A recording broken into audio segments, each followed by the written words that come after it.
Who doesn't love animated movies? Adults who think they're just for kids? Oh, should we tell them? Yeah. All right, let's do it. Turn up your lights. And prep your cameras for Lights, camera, chatter. chatter. Hello, and welcome to Lights, Camera, Chatter, where we pause, rewind, and play our way through our favorite cinematic beats. We're your hosts, Noah Gorman, And Laurel Pong. a couple of teachers from Southeast Michigan. So many people often think of animation as something just for kids, but there's a whole world of animated films out there that tackle complex themes, explore mature subject matter, and are truly meant for a more sophisticated audience. Now, let's get things straight. These are not all films that are explicitly made for adults, but rather animated films made for an audience wider than just children. These films range from generally for kids, but a little just, unhinged, to this movie is clearly made for an adult audience.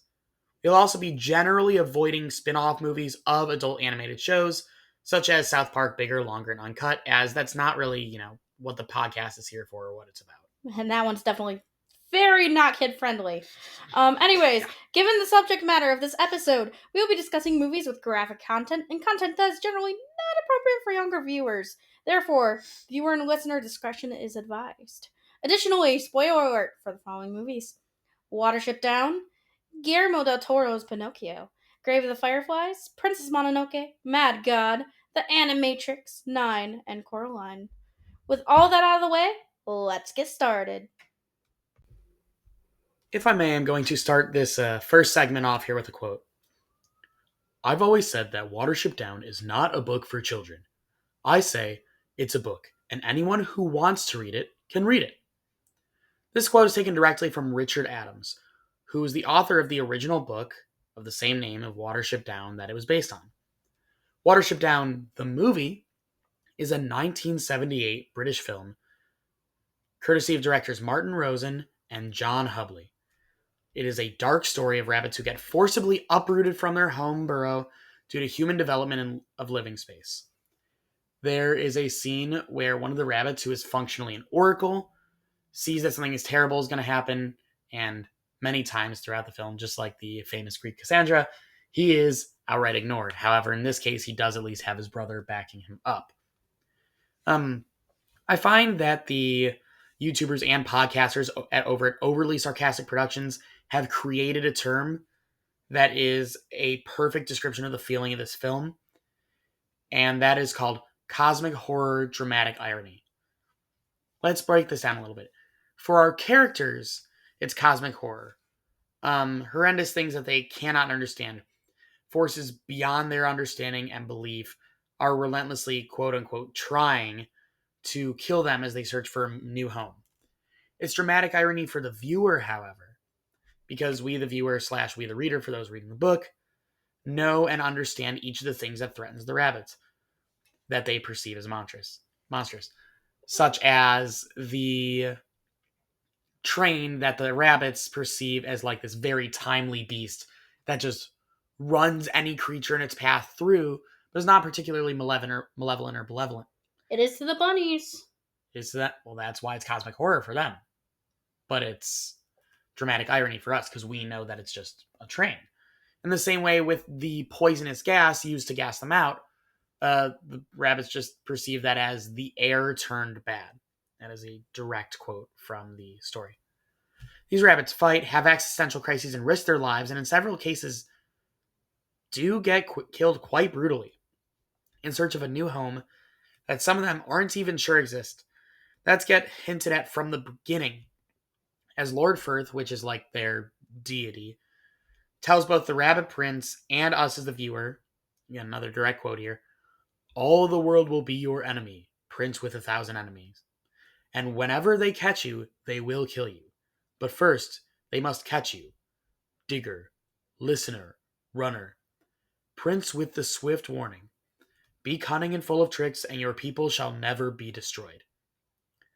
The style of animation lends well to the general anxious aesthetic and creates a shared unease with these rabbits throughout that the viewer shares as well. Additionally, apparently, the reason so many kids have seen this movie, allegedly, is because in the UK they used to show this on Easter every year because it's like, oh, it's an animated movie with rabbits. Now, I showed Laurel this movie more recently because I did see it as a kid. Not for that reason, but I did see it as a kid. Laurel, is this a movie that's good for children to watch on Easter? I have never seen it on Easter, but I would say if I saw it on Easter as a kid, I would have been terrified. Scarred for life, probably. Yeah, I would have had nightmares. Either that or I don't know, cause like as a little kid, like I was kind of freaked out, but as I got older, I got less freaked out. So it depends on when. Yeah, and don't get me wrong, dear listeners and viewers, for those watching this on YouTube, it's excellent. Just, it's not the kids' movie people think it's going to be when they look at rabbits and animation. It's brutal. We talked a little bit about Guillermo del Toro's Pinocchio in our stop motion episode, but just because it is a stop motion film does not mean that it is for children. The grief Geppetto displayed in the beginning of the film following the death of his son is a very real world reaction and isn't really for the faint of heart. If you're not sure what I mean, he essentially became a drunkard, and we saw like for the first few minutes that he was very depressed, very aggravated, angry, even after realizing Pinocchio became, Pinocchio. Something I appreciate but also relating to Geppetto initially was when Pinocchio became real and didn't really understand anything initially. He was essentially just born into a body that was older than his mind, so the lack of self-control and innocence due to not understanding the world around them yet, I found to be very true to character. And it also took a second for Geppetto to figure out that he now has a son, but it's a son made out of pine wood, due to the grieving of his human son and the alcoholism. Pinocchio can die, but we find that he is able to come back to life after waiting for the hourglass in the afterlife. The more he dies, the more time he has to wait, which comes into play later. As the movie progresses, Pinocchio joins the circus briefly, believing he was helping Geppetto, when in reality, Count Velope, or I think I said it right, keeps all the money for himself. Angry and spiteful, Pinocchio makes fun of Benito Mussolini while in attendance of Pinocchio's show. That leads to Pinocchio's second death. The Podesta, or the military chasing Pinocchio throughout the story. So mind you, the Podesta was there like during the circus stuff. He just managed to escape those times, but they finally caught him and they enlist him into the military training with other children training for the military. Think about that for a second. There were children in the military. I understand that happened in some places, and maybe even further back then, but it's still really odd. Anyways, the military camp is exploded. The dogfish swallows Spazzatura, which is the monkey, and Pinocchio, reuniting with Geppetto and Sebastian in the dogfish belly. With newfound experience and out of trying to save everyone from getting eaten by the dogfish again, Pinocchio sacrifices himself by exploding the naval mine, blowing up Pinocchio and the dogfish. The true sacrifice comes in when Pinocchio becomes mortal in order to save Geppetto, then actually dies for real. This is where you kind of have like that sad moment, but there was kind of some magic in there that brought him back. Sebastian used his wish to bring Pinocchio back. The 4-girl-old, Pinocchio slowly watches everyone else in the crew pass away, but then he proceeds to explore the world. He's a Pinewood, so he probably lived longer and had a longer lifespan, I guess. If you're going to watch the stop motion, make sure you have some tissues ready. And know that there will be a roller coaster of emotions, ranging from roaring laughter to straight up sadness. Yeah, this was one of the ones we joked in a previous episode about Laurel having a movies that made her cry list. This is one of only 2 movies on my made me cry list. As of right now, of course. I'm always open to a suggestion. We were both But the point is, like, yeah, this will make a grown adult cry. No questions asked. Great movie, though.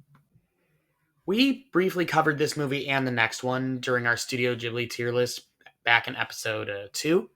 But Isao Takahata's 1988 film Grave of the Fireflies is in many ways the epitome of not all animation is made for children. First and foremost, this is a war movie. And not only a war movie, but a war movie with a foregone conclusion, because this takes place with the U.S. firebombing Japan during World War II. And of course, being that Studio Ghibli is a Japanese studio, we are observing things from the perspective not of soldiers, but of Japanese citizens during the war. A boy named Saita is charged with taking care of and protecting his younger sister, Setsuko, in the wake of the Second World War. They wander together, spoiler alert, into the afterlife alongside the Fireflies. As depicted in the film, the Fireflies very likely symbolize the other victims of World War II, both military and civilian, on all sides. We also touched on Princess Mononoke briefly in our Studio Ghibli tier list.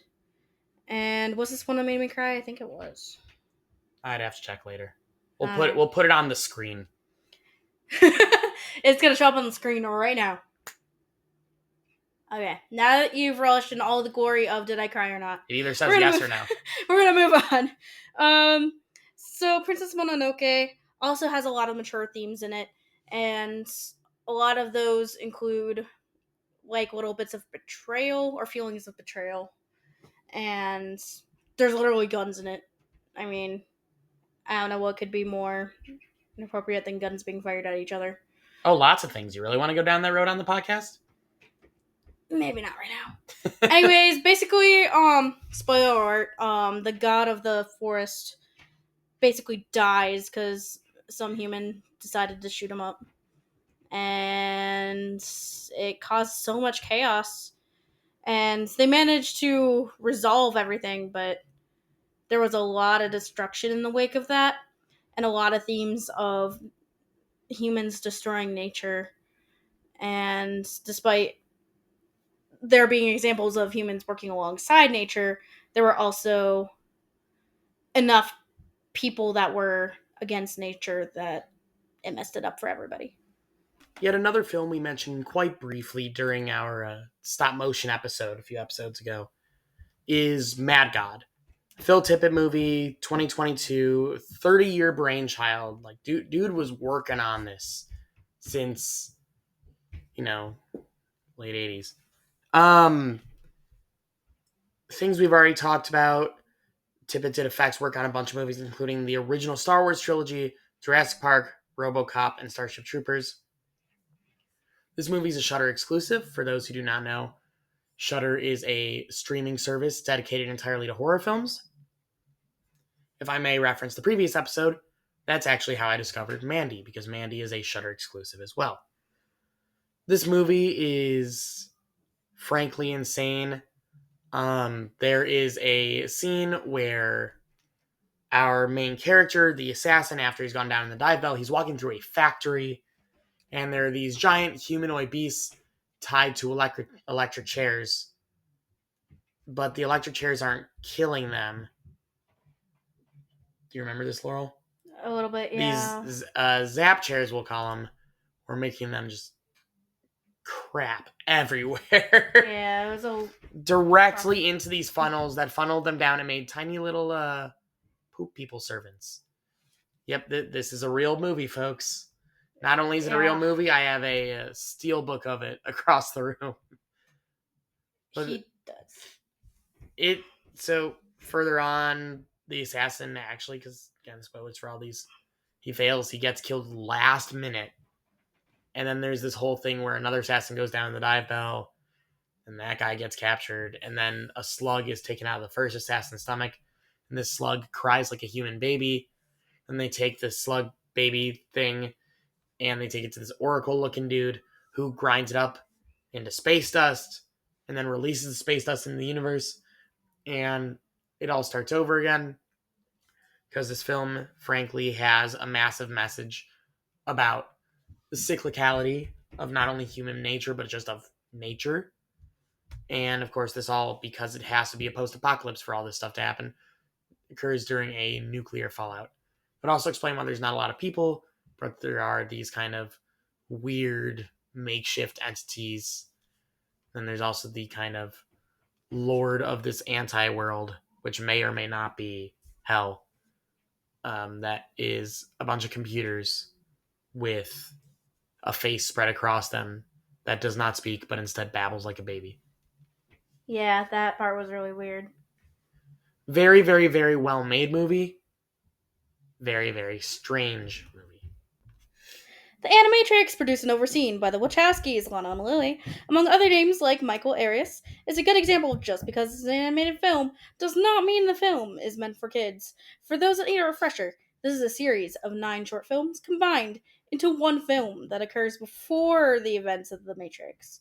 And each short film has a display of nudity, violence, and or complex themes. So our first film, Final Flight of the Osiris.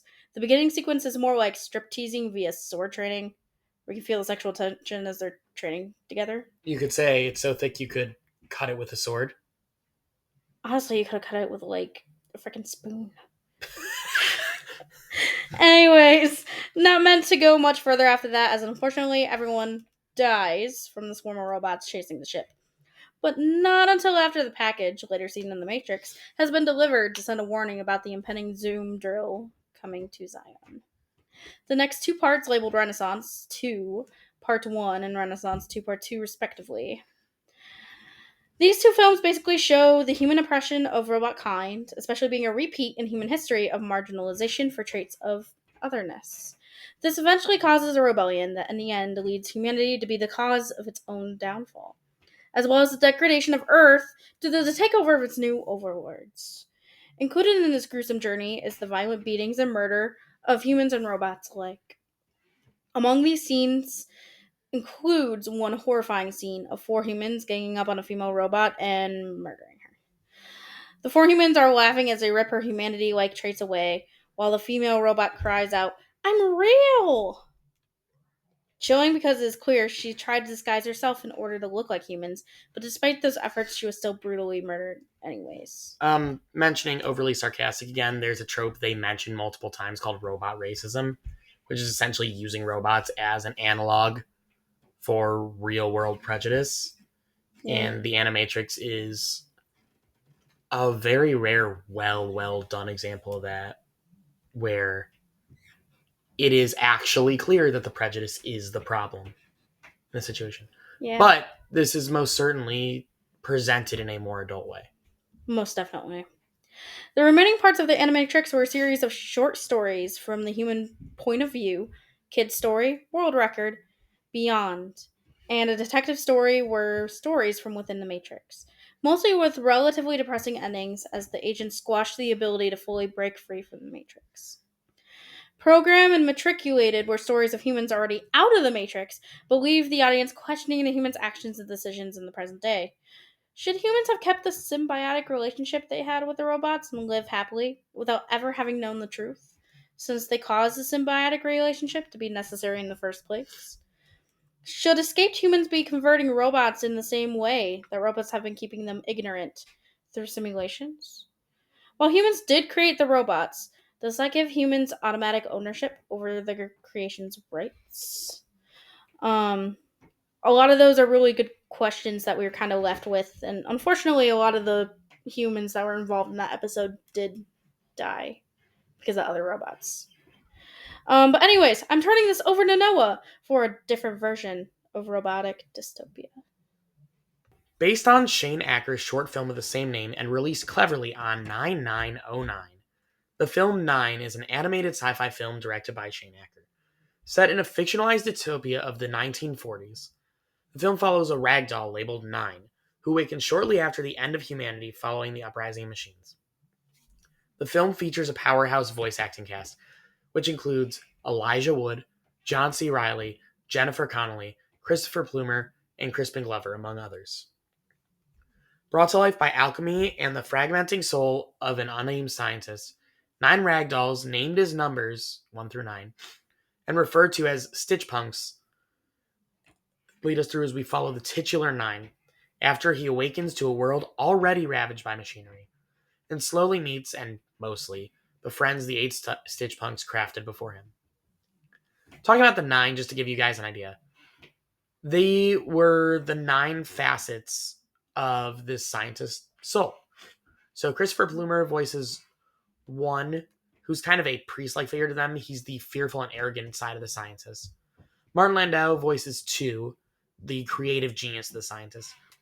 3 and 4 are curiosity, and they are not voiced by anyone. They are muted twins who, because they are little like robot ragdoll dudes, there are lights that flicker inside their eyes as functionally, it's not real Morse code, but a functional Morse code to communicate with one another. John C. Reilly voicing 5, who is kind of the gentle healer of the group and therefore probably the caring side of the scientist. Crispin Glover is 6, the artistic and eccentric portion of the scientist. Kind of a lost his mind type of character. Also an unbelieved oracle. We were talking about Cassandra earlier when we were referencing the rabbits in Watership Down. Yeah. And another situation where, surprise, surprise, the oracle that nobody believes is right all along. Yeah. Because how else would you write that trope? This movie's great. That's not a complaint. Jennifer Connelly voices 7, the fighter of the scientist personality and the only female character in the group. I don't know if I can say woman because we have no frame of reference for how old these characters are supposed to be. And even though they come from one human, they all are kind of framed at different ages. I'm going to try my best to pronounce the last name. Fred Tatasciore is 8, the kind of bodyguard of the group. He's very fiercely loyal. And of course, our main character, 9, the hopeful and heroic part of the scientist, is voiced by Elijah Wood. Because Frodo has gone from fantasy to science fiction, I would suppose. So, major things that we know. There's this talisman that 9 finds by accident early on that can transfer souls. He doesn't know that right away, but that's kind of what it does. It can transfer souls. When 9 wakes up, we're already in this post-apocalypse again. This world that's ravaged by robots that were taught to, 1, only build themselves better and stronger, and 2, eradicate human enemies. Because this was built by, dictatorial governments. They were all programmed to eliminate any sign of life by proxy. Using the talisman, 9 accidentally kills 2, transferring his soul and reviving one of these murder robots right after they killed what was the last one. Like, come on, dude. Because then they accidentally revive one of the smart murder robots, who then turns on a factory and starts building more murder robots. So they have to figure out a way to reverse the talisman. That's basically how this movie goes on. And the themes are actually quite uplifting, as dark as the soul transferring stuff is. It's about getting over fear. It's about helping the people you care about. I mean, it's a very sweet movie by the end. It's just very dark. It's also dark because you lose so many friends along the way. Well, lastly is Coraline. This is a film we already touched on our stop motion episode, but nonetheless is also a type of animation that touches on more mature themes. Coraline, a young preteen who is snarky/rebellious, but also curious soul, finds a door to the other world, an alternate universe where everyone has buttons for eyes and the other mother rules over all. You'd think with the main protagonist as being a child that would also be for kids, but that's where we would be incorrect. I'm also looking through our list here, and this is the only movie on our list that was explicitly marketed as a children's movie. Which, most of our listeners, if you guys are anywhere close to our age, you've seen this movie, and you know that is damn well not true. It's not. I would recommend being a teenager or older before watching this film. At the least. Again, very mature themes. Enough that would be likely to cause younger children nightmares. Fun fact, this is a film that inexplicitly includes a lesbianic couple through April Spink, a retired burlesque performer, and Miriam Forcible, a retired burlesque actor. I only mention it because it is less common to see due to bias until the early 2010s. And there's also the fact that in the posters in their abode, they're shown wearing provocative clothing for the time frame they performed in. That's not the morbid part, though. There's also the idea that Spink and Forcible can't let their angels, in quotes, go. So instead of burying their dogs when they pass, they stuff the dogs instead. We also see later in their real world scene, Spink is preparing one of her dog's angel attire since the dog might pass soon. And that's something you really do catch when you're older. I'm gonna be honest, I love this movie. I don't remember that scene at all, and I probably tuned it out. Oh, it's in there. In the other world, everyone has buttons for eyes, showing the other mother's control over them. It's like once they have the buttons, they are puppeteered. There's also the whole idea that Other Mother is an entity that puppeteers children through sewing on buttons where their eyes should be, and eventually consuming them. The Other Mother lures her prey through stalking them through the mice. and formulating their manipulative void pocket to their prey's preferences. That's pretty creepy stuff, especially when we see the other mother's true form in Coraline's escape from the other world back into her own world. Coraline is not for the faint of heart, but we also learn that some things really are too good to be true, and to hold on to having that sense of skepticism while also appreciating what you already do have. In Coraline's case, it was being skeptical of the world that appeared to be better, and appreciating her new home and her parents for being, well, parents. You say the grass is greener on the other side, but in reality, it's all still grass. The grass that looked better in Coraline was just sharp and dudley. As someone who's partially colorblind, I can confirm the grass is not greener on either side. It just looks dull and muted. It's just grass. It's just grass. In conclusion, dear God, this is sounding more and more and more like a school essay. Okay. On a more serious note, animation is not just for kids, and hopefully you've gotten something out of that today. Even movies that are explicitly marketed towards kids are not necessarily just for kids, because they may contain more mature themes or details that only adults will pick up on. And to an extent, that's on purpose. Do you know why? No. Because they know parents are going to have to take their kids to see these, and they don't want their parents to be bored out of their mind. You know, actually, that does click, considering that there's a lot of adult jokes that fly over our heads. I'm not going to name any specific ones, but you ever seen a kids movie or a kids show that has nothing for the adults, and the parents just hate showing it to their kids because of it? Yeah. That's what some of these, not all, but some of these movies are trying to do. I think that about wraps us up for today, so until next time, this has been Lights, Camera, Chatter. And